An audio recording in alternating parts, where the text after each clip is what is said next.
I'm Jonathan. And I'm Reinette. Together we are the Gombias. Yeah.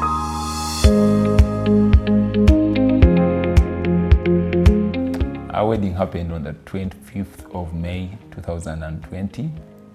Yeah. Church was in Mukono at Christ Church. And the reception was at Miss Steele Hotel in Zambia. Yeah. And one of the best experiences, I think, for me in that season was how we started preparing for the wedding. The time we took to prepare was quite not so long, because I think we dated for a short time, about a year and a few months, and then we got into preparations to start the functions. One of the questions that you asked us was about how the preparations went. And I think ours were a bit smooth because we had a team that we were working with, yeah? Yeah, you know, both of us had previously participated in arranging people's weddings. Yeah. So prior to our wedding, I think I'd been chair of over 10 weddings. Yeah. So we really had a supportive team, like many people wanted to come on board and work with us. Even Reinette had supported many people on their weddings. So it was now us choosing who is the person that we bring on board, because there were many willing people who wanted to stand with us, friends, family. So now it was about who do we bring on board. And we were able to agree on a team that we could work with. Yeah. You know, where you have like 4 people that fit the title of chairman, but you're like, now who do I put in that place? And then who takes up the other places? Yeah, and it was through that we got to connect with many people that have since become close, not even just towards the wedding, but right now we are in our 5th year now, and the people that we started with we've created such a good connection, and we've since become so friends even way after the wedding. So I think getting friends that we already had helped us connect and not be stressed about the functions. Yeah. Yeah. So another thing about the committee, so we started with a big committee, but then COVID happened. We started arranging for our wedding in 2019. Yeah. And the wedding was meant to take place in April of 2020. The 18th of April. 18th of April, yeah. That's it. Couldn't remember that. Yeah. But yeah, on 18th April, that was the initial date for the wedding. So we start organizing, and we have this big committee, you know, with all positions, treasurer, what. But as we went on, as you remember, 2020, come March, the country goes in lockdown. So whereas we had a committee, but we couldn't have all of them continue with their duties, because now we had many limitations with movement, limitations with who can go where when. So I think at that time it wasn't planned, but we sort of remained with a smaller committee without necessarily planning it. Yeah, towards the wedding. I remember that was one of I think that was an experience towards our wedding, because the country got locked 1 month to our wedding, and what that meant is that we had to change everything that we had planned. We had to change the venue. That wasn't our first venue. I remember our venue was in Mengo Teachers Hall, which could accommodate quite a big number of people. But now we're no longer going to have big numbers, so we couldn't now go to that place. At one point we contemplated church, and we said, can we actually maybe gazette nearer because of the movements? But we later figured that out, and we continued with our church. So many things changed, including the team that we were working with. And one of the reasons actually it had to change is because even the people that were now required to be on a wedding, if we were to go with the whole committee, we would now need about extra 2 people. Yeah, because the committee was quite big. So we had to cut people down. I think we remained with our chairman and our best man at that time. And the beauty is that the best man was still on the committee. So for him, he was twin one. But that chairman actually never even... the chairman came. He attended the reception, but he couldn't attend the wedding in church because of the restrictions in movement. Also, the other key change was on who we invite for the wedding. You know, Yeah. with teachers' hall, we were already worried because the guest lists from the parents were quite Big, long. they were big. Yeah, so we're talking about 500 people, but we knew 500, we were likely to exceed the 500. Because every day I could talk to my mom and then she reminds you that she's adding someone else. She had a new guest every day you went to see. The entire village was coming, her village, you know. So it was a really, it was going to be a very big wedding, but then we had to reduce it in such a short time. So we first tried to postpone, with the assumption that maybe if you postpone, they might things open. were going to be opened up. Yeah.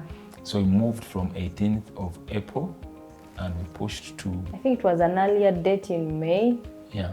Because at that time, 5th May. the president had said 5th May. they've closed for 2 weeks. So we're like, let's postpone. Maybe after 2 weeks they might open and then we can continue. Yeah. So, but I think that was one of the hardest times because the uncertainty was quite a lot. You didn't know what to actually plan for. Yeah. But I remember for me during that season when we were locked down and we were in preparations, I started seeing people after some time getting married. And you know how social media sometimes can make comments about things. So one time I read something and somebody said, people who want marriages are getting married. Those who wanted weddings, they're still waiting for the weddings. I was like, yo. But okay, that hit hard, but also it's not that I actually wanted a wedding mainly more than the marriage, which was the reason why we're postponing. No, but there were many other factors that were constraining us. And for me, one other factor that came in was the fact that we had an introduction. Yeah. Yeah. And that introduction, my parents had done quite a lot around it. So postponing was just in honor of them, trying to ensure that they also enjoy the day as they had planned it. So we postponed, like the way you said. So we postponed to an earlier date in May, and the country wasn't opened. So you could be there and you're like, maybe this is the day it's going to happen. Yeah. Then you wait for the address and the big man says, therefore, we have been advised by the scientists. The experts. The experts. We are pushing for another 2 weeks. Yeah. You know? So it was quite tough. And then my mom, actually, my dad wanted me to postpone. He's like, no, we can wait. And things like that. But then at one point we realized, we cannot keep postponing. Yeah. We really wanted to get married because we wanted to be together. And we also wanted to do it the right way. Yeah. And the right way was actually go to church and be wedded. So when we realized that opportunity was there, I had to tell my dad that we've decided to go on and get married. Of course, they were extremely... It was a moment of mixed emotions. I remember my mom saying, I think you can wait. You don't have to rush. In fact, I think my parents at one point thought I was rushing for something. Yeah. They thought I was pregnant and I was trying to catch up with time. And I remember one time, one auntie of mine said, no, Reinette, if there's an issue, you can tell us. People actually get wedded after they've given birth. So you don't have to rush. So they thought actually I was expecting, that's why we were rushing. So they were advising me to wait and first give birth, because either way, people still get married after giving birth. I was like, no, I'm not even staying with this man. So and I remember one time we had a conversation at home and it got so heated. We had that conversation, then I left. Then we had a call and I asked my mom, do you want me to get married or you don't want me to get married? She's like, no, Reinette, I want you to get married. Then I said, please let me get married because what we are doing is the right thing. And then she's like, she washed her hands. That's what they call, how do they call that? She's like, no, if you think I'm saying this because I don't want you to get married, please go and get married. We are with you and we're going to support you. They were so they were happy but not so happy because they had big plans. They had a big, I think, they had big plans for the intro. So I think it was hard for them, but then they let me continue with the preparation. I think that was the hardest part of the Yeah. change and the adjustment, convincing the people that mattered so much to us. So it was a bit of hard paper, but we managed to maneuver through it. Then fast forward, we go to the day before the wedding. So our wedding and introduction were just a few days apart. The introduction was on a Saturday and the wedding was on a Monday. So the introduction required us to travel to Bushen, then return. You remember there was curfew, you couldn't travel past 7 p.m. Yeah. So there were a lot of moving parts. So what happened is that on the Saturday, we traveled early in the morning from Kampala. We went only six people, including the cameraman. So you can imagine we were like 5 people. Thank God the cameraman was a friend. So at one point he could also carry stuff, and all that. But that's how we had to make many modifications. So we moved on Saturday to Bushenyi, do the intro. We return on Sunday, then prepare for whatever we need to prepare on Sunday, and then Monday we are in for the wedding. So it meant also Reinette had to travel back from Bushenyi on Sunday after the introduction on Saturday. Yeah, because even myself, I left this side with just 2 friends. One was my matron, another one was my friend, so we were 3. Now these ones came 6. Him, the brother, the best man, the dad, the mom, and the cameraman. Can you imagine? Those are the people that came for the introduction. They had to move in 2 vehicles, so you couldn't even move in one. And remember, cars by that time, you couldn't exceed 3 people. So every car had to have only 3 people strictly. So that's why I had to go with only 2 friends as well. Yet I had quite a number. So the other side, so my dad had to also get a police letter in Bushenyi to allow him hold a small function. And they graciously, I think, gave us 25 people. So these were 6. I left with my friends and we were 3. Those were 9. And then Daddy had to get the other rest. So we went in a room and did a very amazing introduction with a few people. And they gave me away. And then the following day, we had to travel back. I remember one of the most amazing things during that time is how you drive from here up to Bushenyi with no car on the road. Like, you're literally the only one driving. Like, I remember we even met police people in Bushenyi, and it was the only patrol, because no one else was moving. Yeah, so we had to get those letters, and then come on Saturday, and then prepare for the wedding on Monday. Yes. Now, on my side. So, it was an interesting day. Yeah. So, I had got someone to tailor my suit, to custom make my suit the way I wanted it. So this guy had showed me nice pictures, and boom, we had agreed on a design, and here we were.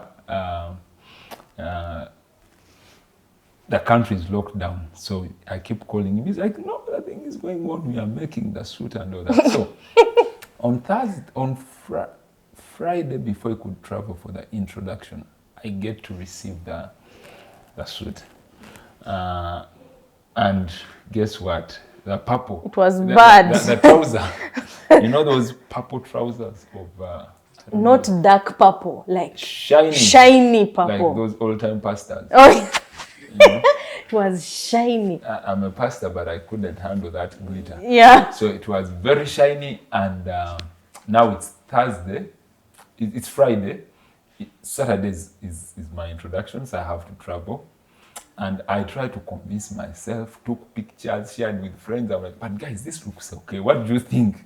You know, how does it look? Is it that bad? I remember my brother nailed put the last nail in the coffin and said, that thing can't work. It cannot work. You know? So here I was, I had a coat, I had a waistcoat, a shirt, you know. I didn't have a trouser. So the shoes were ready, no trouser. The shoes I also got them on Friday. You know, going to town, and then you find a few shops that are open. You know, main things. And I remember my wife had almost everything of hers already prepared. But for me, I knew last minute I would get a way out. So Saturday we move. Sunday we are back to Kampala, and that Sunday we had to look for a trouser. I remember I had to call the lady who sells suits, the one I usually buy from, and I told her, you know what, you have to help me. I didn't buy from you my wedding suit, but now it has happened. You're my friend, you know it, you know, come and help me. So we had to pick up from her home in Kira, go to town, pay the security guard, open the shop, get the trouser, get a whole suit, because she couldn't also sell to us just trousers. So we got a full suit, but somehow the trouser was compatible with the coat that we had. But all that was happening on Sunday. So we get it on Sunday, but you know, it was long. It wasn't fitted. So we had to look for a tailor. And by the way, those things were hard that time. Yeah. I just to cut you short, I remember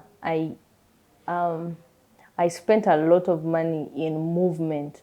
Yet I had done my things early. In fact, that's why at that time, one thing I learned from that experience, I mean, planning early helps you a lot. Because I remember at least I had already I got my gown at the beginning of that year. So for me, even when they locked down, I'd already gotten the dress. So the other guys had to figure out how to get it to me. I was no longer going to fit. I had already gotten all my things for the introduction. But what was very challenging actually is that on the day, when they locked down, I hadn't done the last fittings for the introduction attires. And they locked all those buildings where the tailor was. So what I had to do is that I had to pay for an Uber, like a tractor, pickup. Because those things used to transport food. So I had to pay for that thing only to go to pick a tailor from Kawempe, bring that person to town. Then you have to kind of get the management of the building to come and open. Her machine was electric, and it was a bit big, it couldn't easily move. So we had to call the owner of the building, and the owner of the building had to send somebody on a tractor also that you had to pay for. On a truck that you had to pay for. Then they come and open, and then you have to pay for power, because when the building is closed, power has to be switched off. So you have to pay for power for the whole building for you to have somebody tailor your dress. And the lady came the first day, and that whole day the dress wasn't ready. So it means I had to repeat that same. So I had to get a truck for her to go home. I have to get myself a truck to go home. Then I have to get a truck for the person going to open the building. So we did that for 3 days. Then I had my clothes. So much as I had planned earlier, there were still those costs that we had to incur. Yeah. So it still had to happen either way. Yeah. So I know at times my wife says that late planning, but it also worked out for me.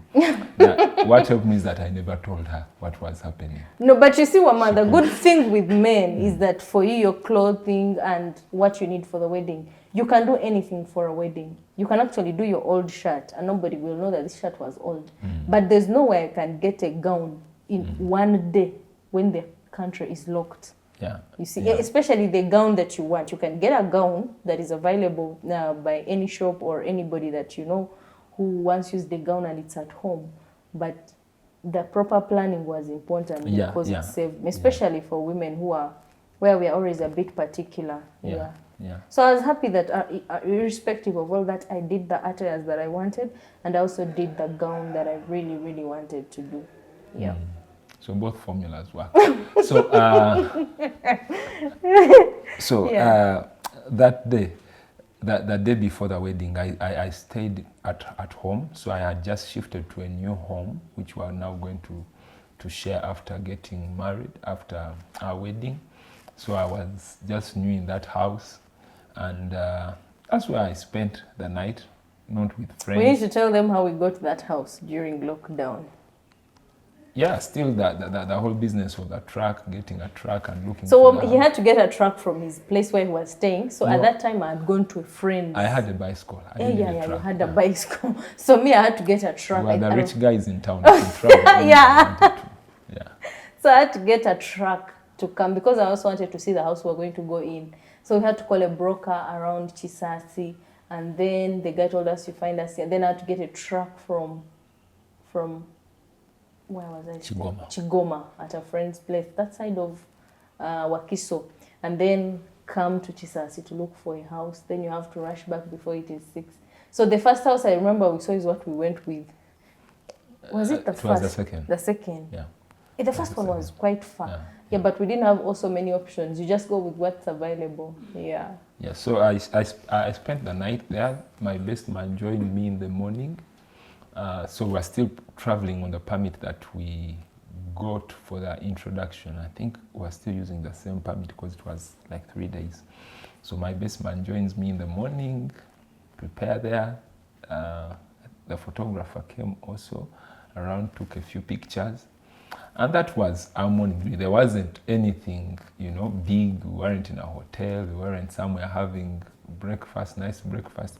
Did you even have breakfast? Yeah, me, I had breakfast. Yeah, you, but I don't think we had breakfast. I think I think the best man just came with some few things to bite, and then we took that and went to church. Yeah. My morning for the wedding was good. We slept around the church. The church was in Mukono, so we got a house that we hired for that night, which was in Mukono as well.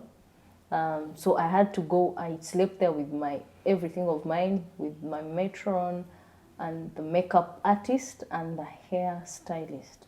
So you need to know that before we even had an entourage that we had to drop. I think I had about 3 maids that I dropped. So we were just 4 people, myself, the matron, the hair person, and the makeup person. So it was easy for us to move. So we slept there, and then the morning we had to wake up and do the makeup. The wedding was at 10. There's an experience there that I think I will never forget. I got a friend who recommended my makeup person, and they did the makeup. And then after, when we had finished, I looked at myself in the mirror, and that wasn't the Reinette. Isaac, I think, remembers. I think the person who was doing videography remembers. I remember I looked at myself, it was about 9:30, and the wedding was at 10. So we're actually moving out. Then I went to have a short call. I wasn't able to see myself because there was no mirror. So they were working on me and I wasn't seeing. But I kept on feeling like I am actually changing. I was browner than you see me now. So I said, this is not the makeup I'm going with to church. And what happened at that time, I went to the washroom. I had to kind of think through the right thing to do at this time. I remember I really had to make a decision. I know we're really out of time, but when I looked at myself in the mirror, I was not looking the way I wanted to look. I was extremely brown, and it was very hard for me. I told the makeup person to help me remove it immediately and just do a small touch on the eyebrows, and I'll be good to go. Of course, she was not happy because she had spent an hour doing that makeup. She tended not to. Then I actually washed it off and got wipes, removed it. I was like, just draw my eyebrows and I'll be good. So of course she touched me and I left that place. I left happier, yet I left with something they had done in 10 minutes. I think, I don't know if that's a good thing, but I didn't want to compromise what I wanted because of somebody who was trying to tell me how bride should look like. So I think I had a terrible experience with that. But then, the people later calmed down and then we went for church. Yeah, but it wasn't easy for me.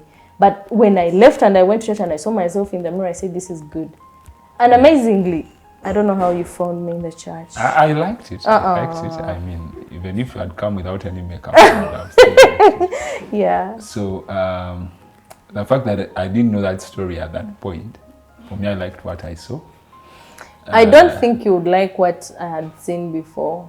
Yeah, of course, my sentiments about the whole thing of makeup are different, but yeah, it was nice. The way it came out was nice, so yeah. I'm happy it wasn't the other match makeup. I don't fancy the makeup where you see a bride and you're like, is this the person I know? No, but actually, in my experience with makeup, and that wasn't just the first experience, I've noticed that many times makeup person tend to tell brides what is good for them. And brides, because sometimes there is no sense of understanding exactly what you want, brides sometimes just go for what somebody has done, because this one tells, I've done brides a lot, so I know what makeup should look like. And they convince somebody until they come out and people are like, "Ay, you get what I mean?" So and also because of the atmosphere, sometimes there's actually no time to change makeup. But I did it. It was not easy. So when somebody is sure of what they want, I think it's important that the makeup artist does what the bride wants, just to make life easy. Yeah, not to teach the bride how brides look like. You get what I mean? Yeah. So talking about that day, so we moved with our vehicles. They did not have to be decorated. Yeah. They were not posh cars. Yeah. I remember I moved in a Spacio, and it was okay from my home going to church. Yeah. Because there wasn't that luxury of, okay, let's get Mercedes-Benz, or any other car. And also the reason is that car had that permit, because the permit had to have a number plate. The permit we had was for that car, and that's the car that we moved with. So in our wedding video, you don't see how we moved, how we arrived, that grand entry. The arrival of the Bagole. Yeah, no one shows that. There wasn't any work for JK Media to do when you're arriving at church. It was just basic. Yeah. But it was okay. I think it's okay for people to have what they want. I don't have a problem with it, but on a personal level, I think what I saw is what I would love to see on a wedding. Keep it simple, keep it basic. Yeah. Just enjoy yourself. That day we arrived at church. I reached definitely before the bride. We were there quite early with the best man. And our families were also traveling. So we found Reinette'S family had already reached. They traveled the day before and they were on time in the morning coming to church. I think they reached church probably at about 8 or 8:30. They were so early. It's what had made them travel. Like, traveling from the village and you also come late. Yeah. So they tried. They were on time. Yeah. Reinette also came in on time. I mean, reached there before them, but we were in church by 10. Yeah. But my family wasn't yet there. Yeah. Because of those travel restrictions that someone had to drive from somewhere, go pick them. So that was sort of, that part wasn't so nice, starting the entire function without any of my family members being around, because there were few in the first place. Yeah. And now they were all traveling together. So none of my sisters, my brother, my mom, they were all not there, And my uncle, who was in the position of my dad, all of them were not there. So it was a downside, sort of, but still, it didn't change anything on my attitude that day.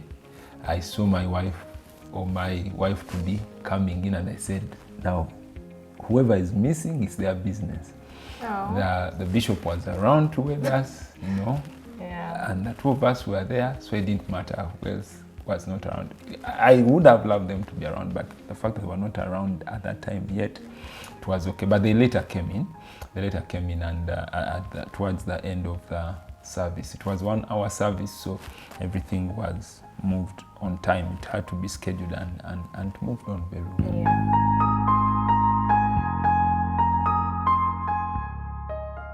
I had to request the choir not to sing, but rather to play a song that I wanted. And them playing it, I had an understanding of the song and the commitment that I was going to make. So what was that? It was called "Great Is Your Faithfulness to Me." Yeah. So can we try? Can we try it? It's about you. Yes. I remember I cried throughout the vows. Even right now, I'm thinking about it and I'm singing and she's about to cry. She's about to cry. Bishop Isaiah, the Bishop of Christ at church, had to one time tell her, "Are you ready to go? Are you ready to go with this man?" Because she was crying. And that's a wrap on this episode of My Wedding Experience. Thank you for joining us on this beautiful journey of love. We hope you felt the magic and joy that weddings bring.